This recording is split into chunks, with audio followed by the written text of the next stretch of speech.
Question 7 looks at wind turbines with a blade length of 100 meters or more.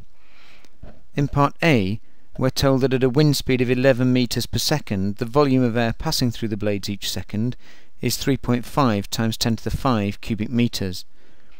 In part 1, we need to show that the mass of air that would pass through the blades is about 4 times 10 to the 5 kilograms in a second, given the density of air at 1.2 kilograms per cubic meter. Well, mass is given by density times volume.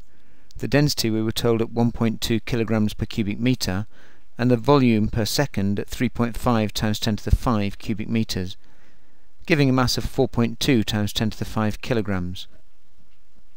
This is around 4 times 10 to the 5 kilograms as required. In part 2, we need to find the kinetic energy of the air that would enter the turbine each second.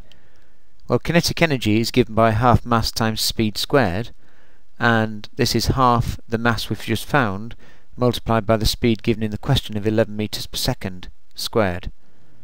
This is a kinetic energy of 2.5 times 10 to the 7 joules.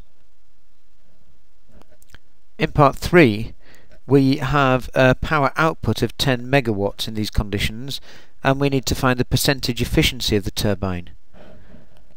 Well, efficiency is useful output power divided by input power, which is 10 megawatts or 10 times 10 to the 6 watts over the input power found here of 2.5 times 10 to the 7 joules per second, or watts. This is an efficiency of 0.4 or 40%.